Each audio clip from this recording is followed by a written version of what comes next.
Brazil-Africa dialogue on food security ends in Brasilia. Host commits investing in Nigeria's agricultural sector.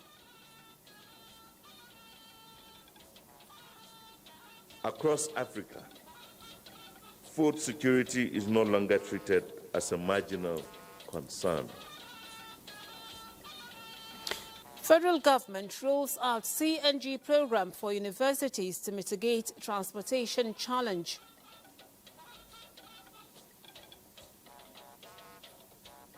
We are not only mitigating the impact of recent subsidy reforms, but also laying the foundation for modern gas-driven transport economy. We have more than 100 deaths and more than 800 displaced. Houses gone. Plus, President Tinubu, Governors Forum mourned victims of Moko tragic flash floods.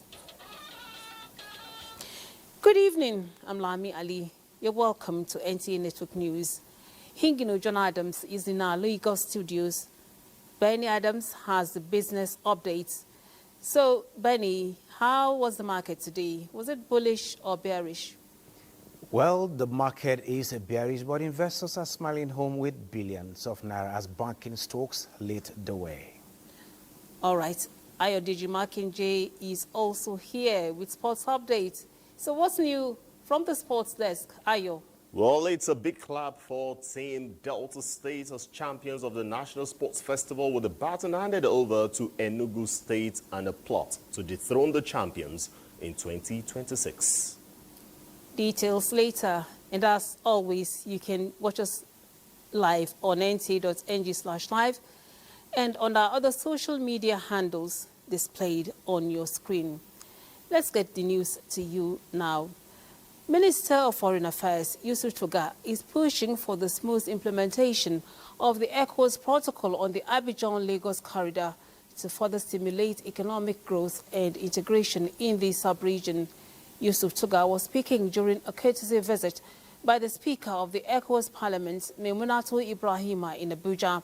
The minister also held talks with UK's Minister for Africa, Lord Collins of Highbury, discussing bilateral and multilateral cooperation. Garbana Ta'ala brings us the details. The Lagos-Abidjan corridor is a 6-lane dual carriageway connecting the capital cities of Côte d'Ivoire, Ghana, Togo, Benin, and Nigeria, meant to enhance intertrade among West African countries. The project aims to transform the transport corridor into one of the biggest economic hubs on the African continent. And it further shows the commitment towards constitutional governance, towards democratic representation in the region, which is very important because it is one of the fastest growing parts of the world in terms of demography.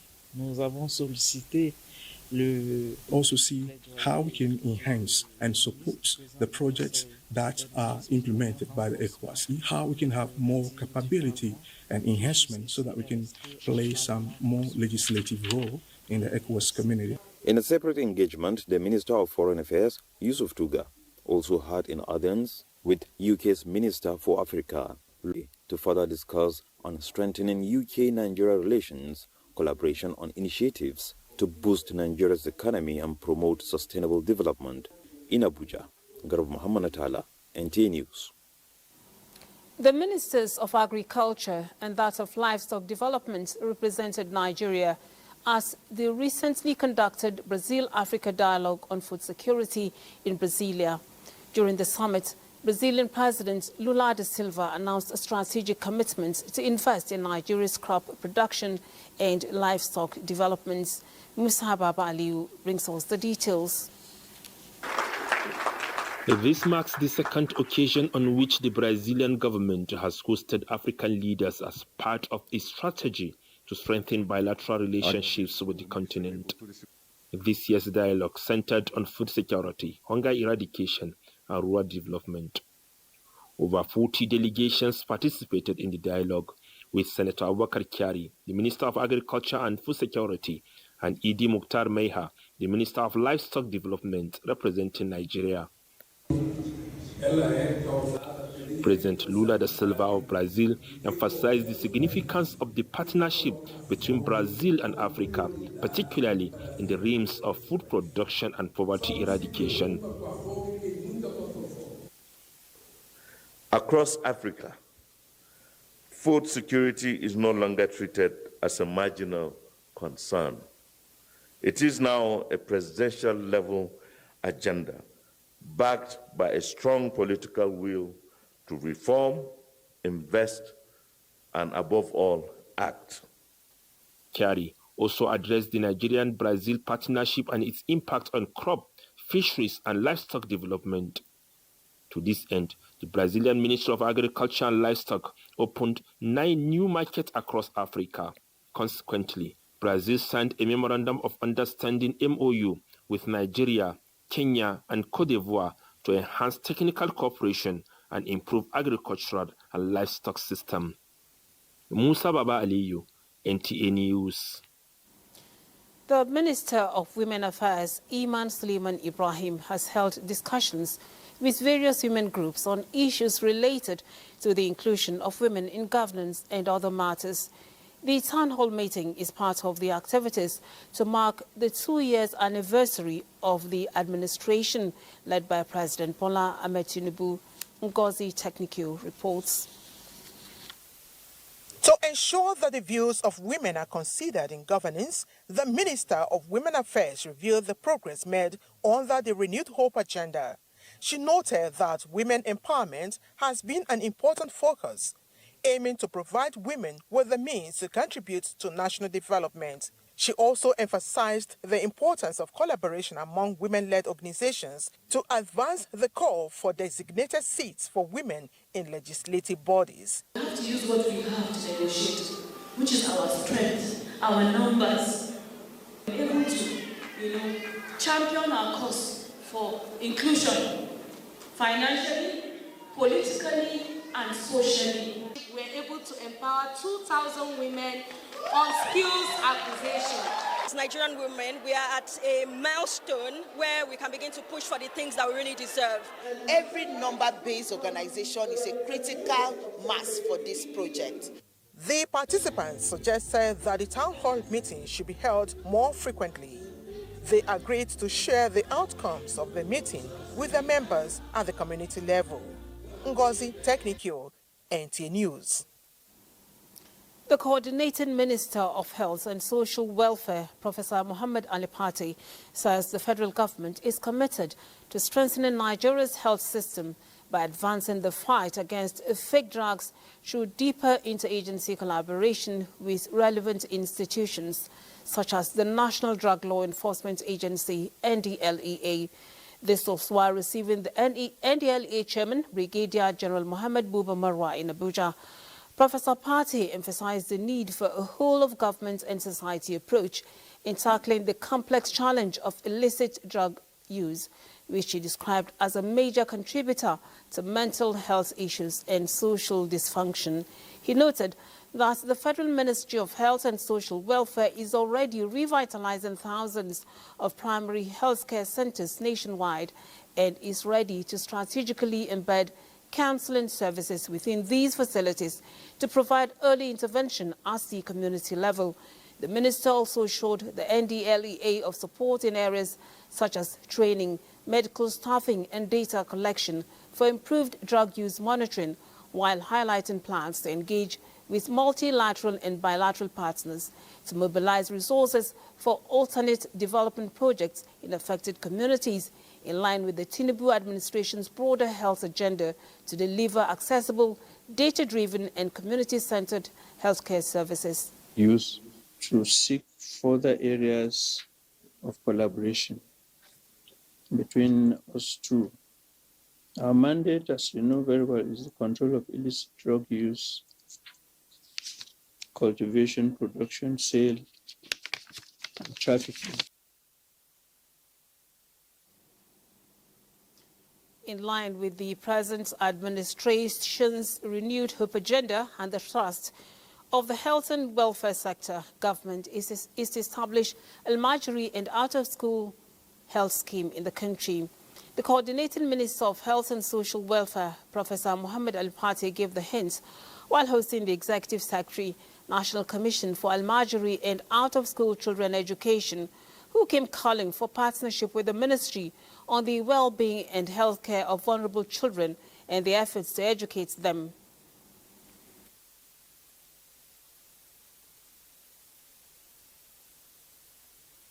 Open defecation, which is also leading to a lot of diseases.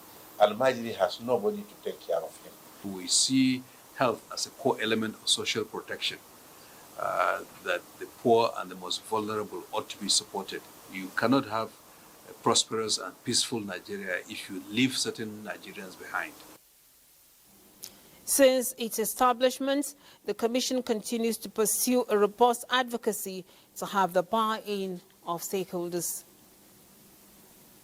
Great news for Nigerian youths as the federal government unveils a landmark initiative aimed at empowering millions with industry-relevant skills. Under the new Technical and Vocational Education and Training Program, beneficiaries will receive free training and a monthly stipend of 22,500 naira as part of strategic blueprints to boost youth employment and productivity. Zanret Dingboom reports. The Renewed Hope Agenda's vision for Nigeria's human capital development is taking shape as the Federal Ministry of Education sets a bold target to equip 5 million Nigerian youths with technical and vocational skills by the year 2030. According to the Ministry of Education, the initiative aims to bridge critical skill gaps in areas such as digital literacy, advanced manufacturing, sustainable agriculture, and the creative arts. We're unleashing a lot of these resources into the private sector. That's why all the skilled training centers are privately owned. All the vocational enterprise institutions are privately owned. So billions of government money will go into the private sector. We want to build a new ecosystem of technical and vocational education in the private sector. Arrangement has been made to ensure that they are able to get a single-digit loan so that they can not only be employed, but they are themselves employer of labor. The potential of Nigerian youth, one of it is the greatest asset that we have in this country. So that we give young people the opportunity to practice and to get the skills, knowledge they need to succeed in the 21st century. Stakeholders unanimously agreed it is a strategic investment in Nigeria's most valuable resource. In Abuja, Zenred Dingmoon, NTA News.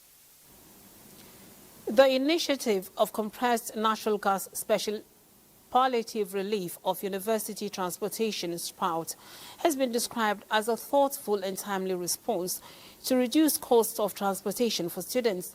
Minister of State Petroleum Resources, Gas, Ekperikpe Ipu, and his counterpart from the Ministry of Education, Dr. Tunji Alausa, reiterated this as the inauguration of the project. Lydia Sampson reports. Project CNG Sprout is a pioneering initiative aimed at transforming campus transport to sustainable energy. It is also focusing on providing conversion kits and technical facilitators. The collaborative project between federal government agencies and the private sector is planting the seed of capacity building through hands-on training. As a result, students will not just ride in CNG vehicles, they will learn how to convert and maintain them. Through the Presidential CNG initiative, we are not only mitigating the impact of recent subsidy reforms, but also laying the foundation for modern gas-driven transport economy. Energizing education program where almost every single university will have 24 hours uninterrupted electricity. The midstream and downstream gas infrastructure fund shall continue to prudently invest in economically valuable and viable projects. Through hands-on training, students will not just ride on CNG vehicles, they will learn how to convert and to maintain them. I need a leader that is sensitive to the new things happening, and I see transformation in our country. Already, compressed natural gas-powered buses and tricycles were presented to the university. In Abuja, Lydia Sampson, NTA News. You're watching News at 9 on the network service of the NTA.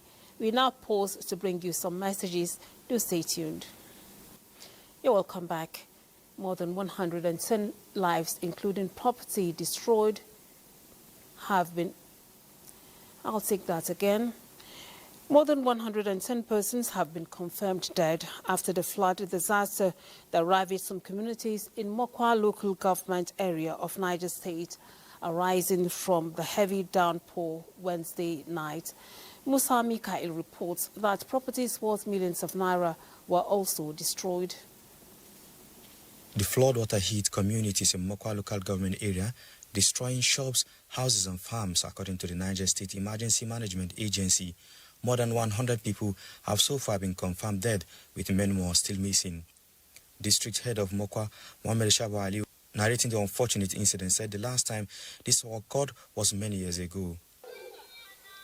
Since I was born, we've never witnessed anything like this before. We just wake up in the morning and we saw flood, which have devastated all my community. We have more than 100 deaths and more than 800 displaced. Houses gone. We are calling government for intervention because our people are suffering. We need immediate intervention. As at the time of filing this report, hundreds of residents are still yet to be accounted for, even as government agencies are helping the search and rescue operation. Musa Mikael, NTA News. Now, President Bola Tinubu has directed all relevant emergency and security agencies to intensify ongoing search and rescue operations in Mokwa, Niger State, where a devastating flood occurred, claiming the lives of several persons, submerging numerous homes and displacing hundreds of families. A statement by the Minister of Information and National Orientation, Mohammed Idris, says the immediate priority of the federal government is to save lives and provide urgent relief to survivors. The federal government commends the courage and dedication of first responders and volunteers who are risking their lives in the ongoing rescue efforts, while extending heartfelt condolences to the families of the victims. Similarly, the Nigeria Governors Forum stands in solidarity with the government and people of Niger State on the devastating flood that wreaked havoc in Mokwa town.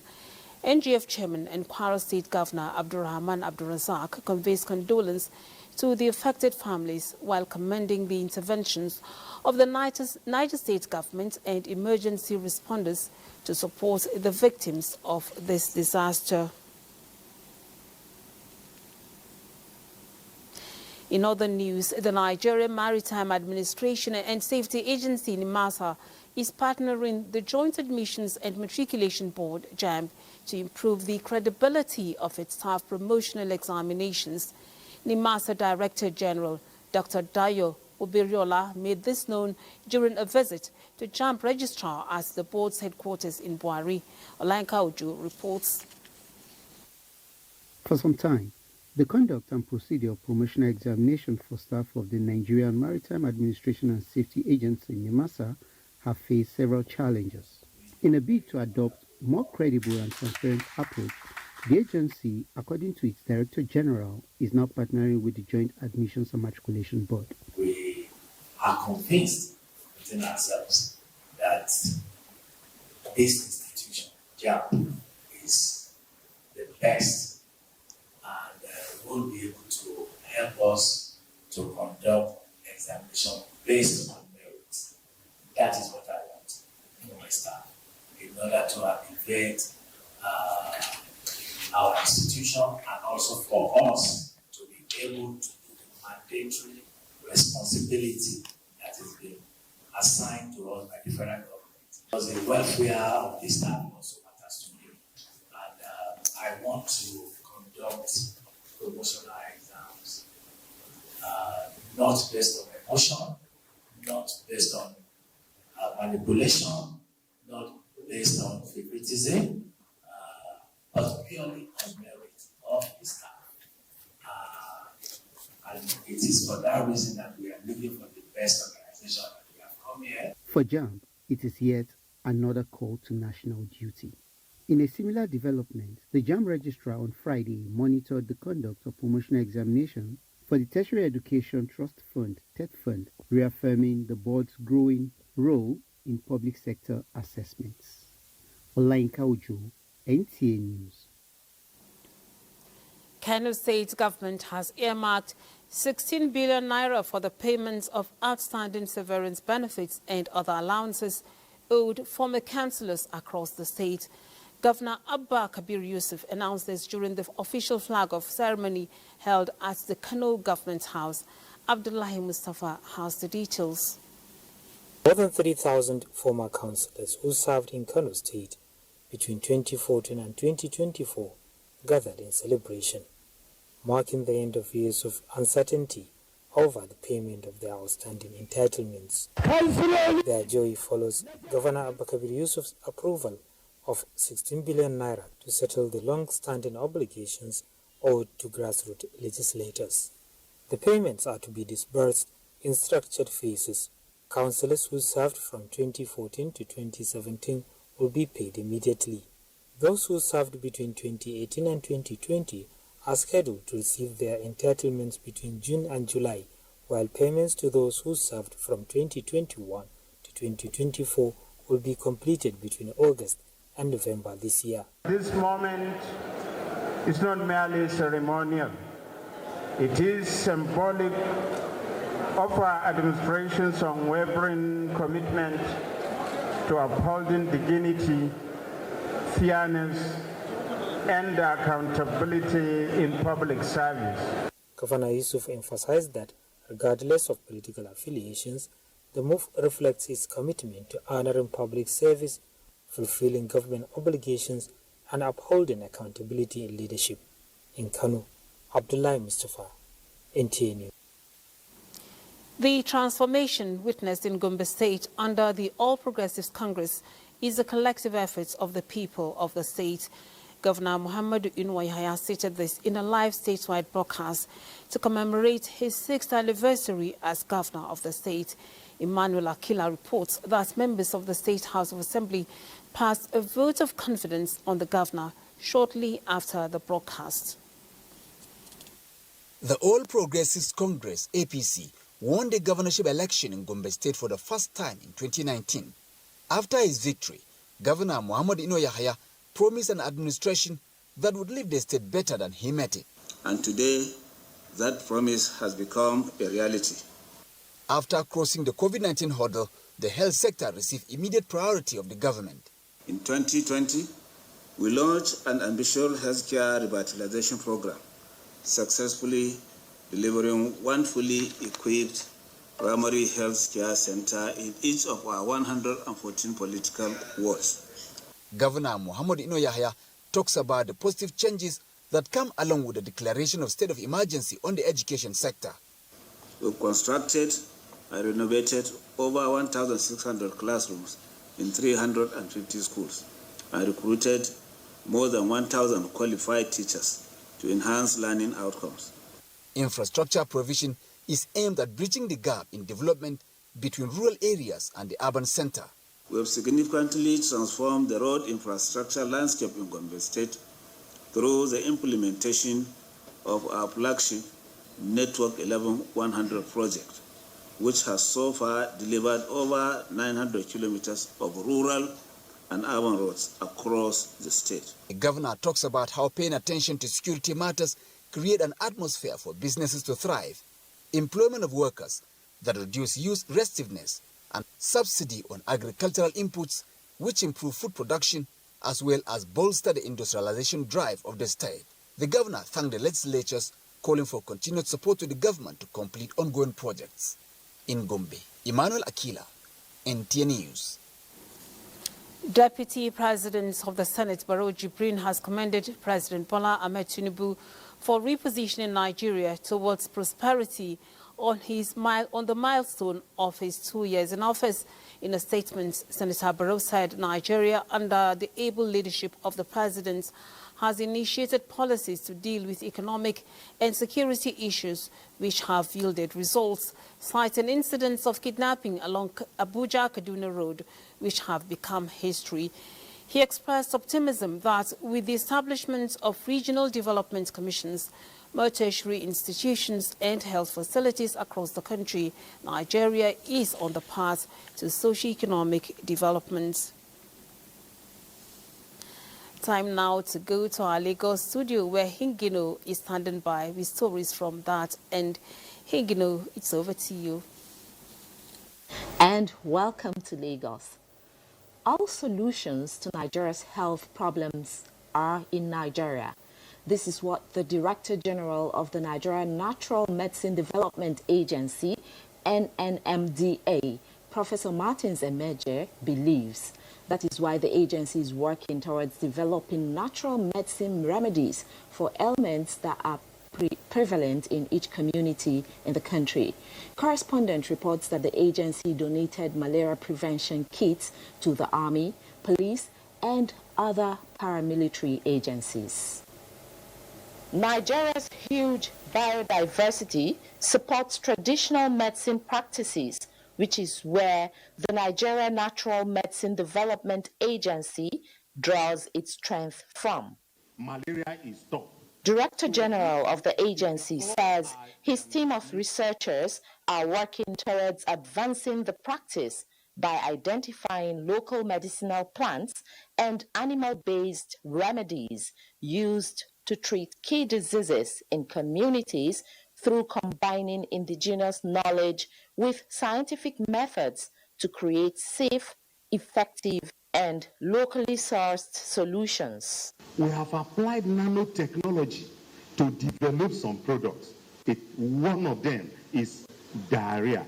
Diarrhea is a killer, is a child killer disease. Peptic ulcer is one of the biggest problems we have in our environment. We have a natural product for ulcer now. We have a product ready in our lab for hepatitis B. Already, the effort of the agency has drawn the attention of the Army, police, and other paramilitary bodies, which applauded it for producing many traditional medicines and donating malaria prevention kits to them. As a strategy for achieving universal health coverage, the DG says the agency is building the first national database for traditional medical practitioners where relevant information about promoters of the practice are domiciled. Now away from health. In a bid to empower vulnerable farmers and enhance food security, the Nigerian National Petroleum Corporation Foundation has trained over 3,000 farmers in modern agricultural techniques and market access strategies. Ometere Chiedu was at the closing ceremony of the 3-day training program and brings us more on this initiative. PC Foundation has organized a training program for vulnerable farmers in the southern zone, which is aimed at reducing poverty and ensuring food security.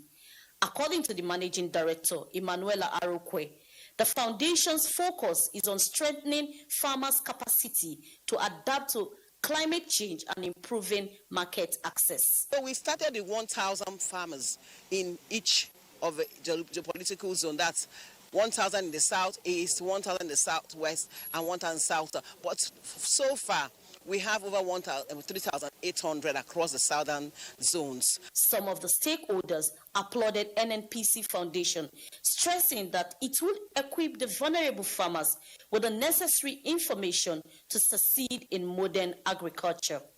I would like to express our sincere appreciation to NNPC Foundation for training our farmers and for training all the farmers in the country.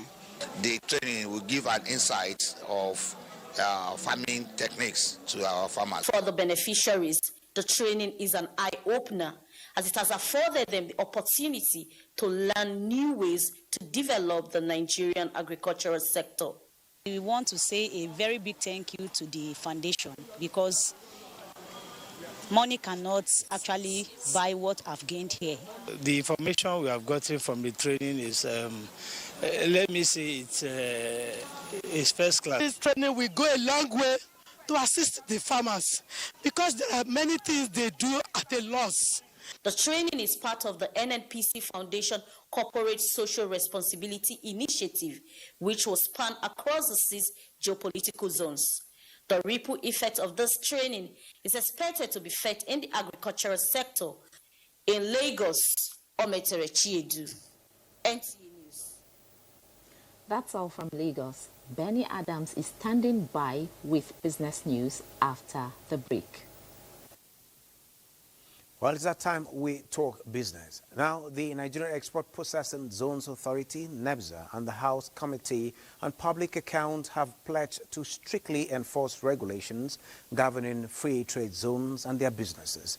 This commitment aims to maximize remittances to the Federation account. This was at the committee's oversight of the Dangote Refinery and Petrochemicals Free Zone Enterprise and Lagos Free Zone. NEBZA's Managing Director, Dr. Olufemi Ogunyemi, reaffirmed the authority's dedication to transparent regulatory enforcement. He noted that while many zones have been remitting funds, stricter compliance measures are now necessary to ensure prompt and full payments from all enterprises. House Committee Chairman Bamidele Salam commended the Free Trade Zone scheme for attracting significant local and foreign investment, but emphasized the need for regulations to promote transparent business operations. He stressed that the zones should accelerate economic growth and industrialization, with all efforts focused on securing complete remittances to the Federation account. And I look at the markets at the end of the last weekday of trading on the Nigerian Stock Exchange, a total of 1.900.9 billion shares in 18,653 deals, corresponding to a market value of 64.145 billion naira were traded. Compared with the previous trading day, current data shows 242% improvement in volume and 244% improvement in turnover. The current market capitalization is 70.605%, while market capitalization, or like say on the aggregate, now 128 listed equities participated in the trading, ending with 27 gainers and 37 losers. And looking at the top losers, Better Glass went down by 10% to sell at 232 naira 65 kobo per share. And looking at top trades, UBA is top with 1.41 billion shares traded today. United Capital is on the second spot with 66.8 million, and Access Holdings 54.1 million. This is it on business at this time. Thank you so much, Benny. Now to security. Joint troops of Operation Udoka have eliminated several members of the proscribed Independent Peoples of Biafra, IPOB, and Eastern Security Network, ESN, in the southeast. Defense correspondent Ismail Musa reports. It's the second quarter defense media operations tour to strategic deployment under Operation Udoka. The joint military operation spanning the southeast is targeting majorly IPOB and ESN criminals truncating socioeconomic activities in the zone. In 2022, troops overran and dislodged the criminals that were using this civic center in Umudi, Usumugo, in Ihiala local government area of Anambra State as their major operating base. The whole place was ransacked and the ESN were having their field day. They have occupied this place. It was the military action that drove them out of this place to the bushes. We have reclaimed this community, and gradually normalcy is returned. So far, several IPOB and ESN members have either been eliminated in combat or arrested, their camps and cell locations destroyed and arms recovered. On various occasions we have conducted raid operations in identified hideouts, and we have also rescued kidnapped victims along Enugu-Port Harcourt Highway and also Enugu-Onitsha Highway. Troops of the 4th Operation Base Sector 5 enjoin the people of the area to see the ongoing tasks to further secure the area as a collective responsibility by providing timely intelligence report. From 4th Operation Base in Ihiala, Anambra State, Ismail Musa, NTA News. The 40 cubic feet of gas plants and 200 million barrels of condensate production benchmark earlier inaugurated in 2024 by President Bola Ahmed Tinubu is set to commence operations in Asa community of Imo State in July 2025. This came to the fore during a high-level visit of the management of Ano Gas on the governor of Imo State, Hope Uzodimma, preparatory to the formal take-off of the plant, which is a product of 50-50% equity incorporated joint venture between NNPC Limited and Seplat. Last year, President Bola Tinubu Ahmed commissioned the plant during May, one of the key projects in Nigeria. So since then, we've been working on the plant, and now we came to inform the Excellency that we are ready now to start commissioning the plant with gas, and also to start gas production sometime in July. So from July this year, Imo State will join one of the biggest states for gas production in the country. I'm happy that they're about to go into operation, and I'm also happy that the value it will add to Imo State and indeed Nigeria is also enormous. So on that note, we have discussed and have pledged to cooperate with them, to give them all the necessary support, and also requested that they should also cooperate with us in our developmental strides in Imo State. The plant is designed to process 3 million standard cubic feet of gas to the energy market and liquefied petroleum gas to the domestic market in Imo, along with the corporate social responsibilities in the history of the community and beyond. INEC has announced dates for the conduct of Ekiti and Osun State governorship elections next year. INEC Chairman Professor Mahmoud Yakubu made the announcement while swearing in 6 resident electoral commissioners at the INEC headquarters, Abuja. Mie Ogidi reports.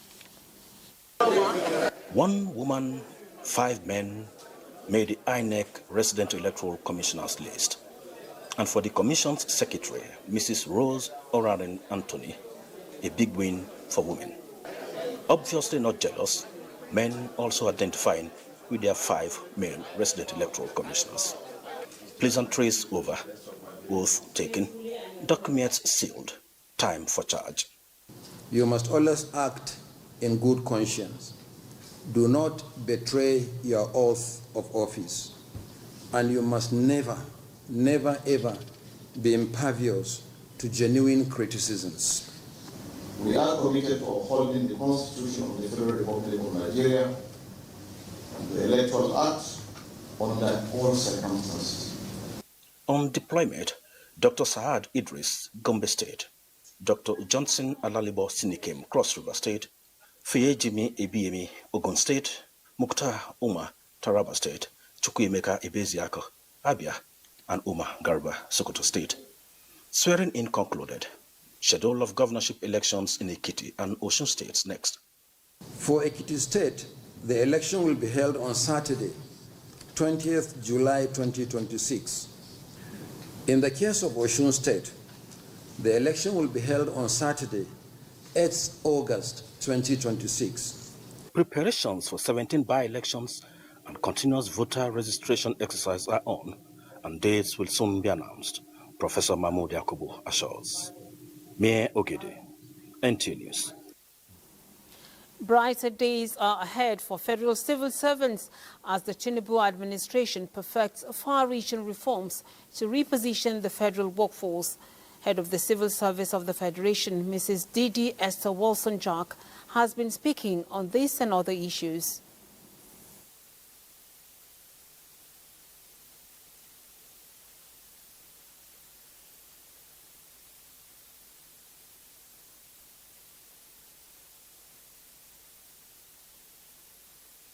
There is a committee working on the harmonization of salaries. So it is something that is ongoing. At every point, government cares to know what is the take-home of the civil servant. And, you know, like I say, money is not everything. So we're also looking, like I mentioned earlier, on the transportation. We're also looking at the housing. We have another flagship program here in the Office of the Head of Civil Service of the Federation, which is a federal integrated staff housing program, popularly known as FISH. And I'd like to let you know that over the years, civil servants have been allocated houses under this program. For the complete package, tune in to 101 tomorrow, Friday at 10:30 p.m. on the network service of the NTA. Sports news and more after the break. Do stay tuned.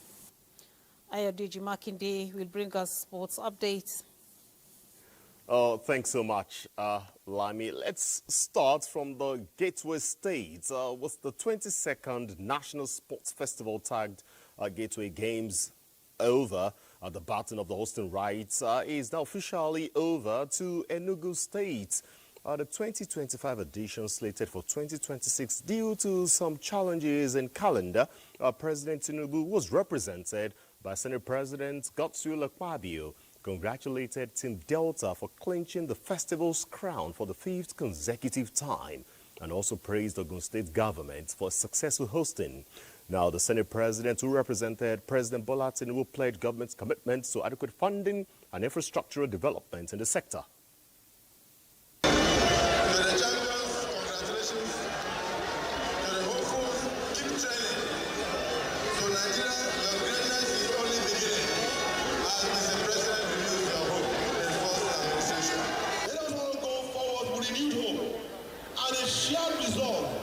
To build a Nigeria where every talent is nurtured, every dream is valued, and every citizen is empowered to contribute to a bright. All right, from Ogun State, let's come back to Abuja, where the chairman and board of trustees of the IBB International Golf and Country Club has inaugurated a 13-member interim management committee charged with revitalizing the club's reputation and enhancing its status to meet international benchmarks. This follows a leadership vacuum caused by an interim court order that disrupted the club's regular operations. The new committee steps in with a clear mandate to steer the club into a brighter future. Our sincere appreciation to the Honorable, the Minister of the FCT, His Excellency Nyesom Wike, CON, our principal landlord, for his swift and decisive action in appointing an MIC to stabilize the situation and ensure continuity and the protection, particularly of the national edifice, which is a great. All right, from the world of golf, let's come back to football, where the draws for the 2025 All-Stars football tournament held at the Moshood Abiola National Stadium.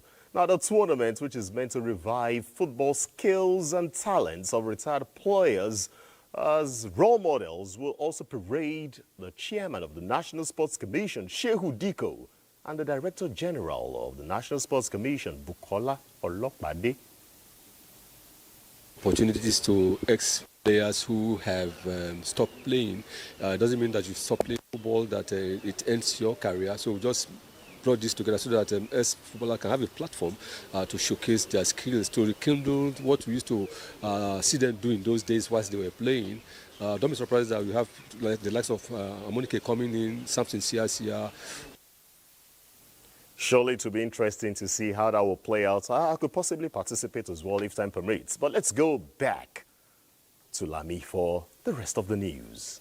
Thank you, Ayo. Now, Madam Safia Dagas Umuru of Kagoma, Kaduna State, has passed on at the age of 76. Mama Dagas died on Thursday, 29th May 2025, and will be buried on Friday, 13th June 2025, after a funeral service at Ekwe Church, Kagoma District, Jamaa Local Government Area of Kaduna State. Among those she left behind is Jonathan Dagas of the Nigeria Olympic Committee, IOC. Let's now take a look at Saturday's weather. Welcome. We're starting the day off fairly calm across most of the country, with quiet conditions expected during the morning hours except along the coastal areas of Cross River, Akwa Ibom, some parts of Bayelsa, Rivers, Delta, and Lagos, where some early morning showers may occur. In the afternoon hours, expect a shift in the weather patterns. We are likely to see development of thunderstorms bringing slight to moderate rainfall. Some of these storms could be preceded by strong winds, particularly across parts of Kebbi, Zamfara, some parts of Kaduna State. So do stay weather aware in those areas. Further inland, including parts of Plateau, the Federal Capital Territory, some parts of Kogi, Benue, and Niger will likely experience scattered thunderstorms with rainfall ranging from light to moderate. And for the southern region, prepare to see some moderate to heavy rainfall, especially during the late evening hours. Stay tuned for more updates. I remain Joyce Tugunle.